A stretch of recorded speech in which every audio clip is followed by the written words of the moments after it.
তার নাম্বারটি ইউজ করা যদি না পারে আপনার কাছাকাছি থাকে কিংবা আপনার একটা নাম্বার ইউজ করতে পারেন, কারণ সাথে সাথে একটি ওটিপি যাবে, সেটা এখানে দিতে হবে। সর্বোচ্চ 1 থেকে 1.5 মিনিট সময় পাবেন।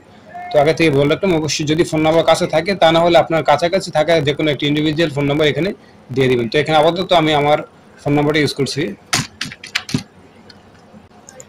তো এখানে আমাদের মাস, তারিখ এবং বছর বসানো হয়ে গেছে। বসানো হয়ে গেলে এখানে একটা ক্যাপচার আছে, ক্যাপচারটা আমাদের ফিল আপ করতে হবে। আর ক্যাপচার যদি আপনার না বোঝেন, সেক্ষেত্রে এই পাশে সবুজ আইকনে একটা রিফ্রেশ অপশন আছে, জাস্ট এখানে একটা রিফ্রেশ করবেন, তাহলে ক্যাপচারটি চেঞ্জ হয়ে যাবে। তো আপনি যেটা বোঝেন সেটা বসিয়ে দিবেন। তো আমি এখানে এটা বসা দিচ্ছি।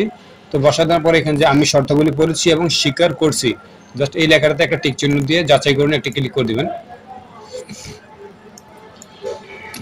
আপনি একটু মনোযোগ দিয়ে লেখাগুলো পড়ে নেবেন। দেন হচ্ছে কি এখানে ওটিপিটা, যে ওটিপি আপনার কাছে আসবে, ওটিপিটা এখানে বসিয়ে দিবেন। তো আমি আমার কাঙ্ক্ষিত ওটিপিটি বসিয়ে জাস্ট সাবমিট বাটনে একটি ক্লিক করে দিলাম। তো গাইস, আমি এগুলো একটু কম পড়ছি, কারণ হচ্ছে কি আমরা আগে পরে পড়ছি, আমাদের একটা ধারণা প্লাস অভিজ্ঞতা আছে, তার জন্য মূলত এগুলো আমি পড়ছি না। আর হচ্ছে কি আপনারা যারা ফার্স্ট টাইম করবেন, সবকিছু একটু পুরোপুরি ধীরে সুস্থে ভালো করে বুঝে তারপরে করবেন। প্রয়োজনে আমাদের ভিডিওগুলো পাশাপাশি চালিয়ে তারপর ট্রাই করবেন, যাতে কোনো ভুল ত্রুটি না হয়।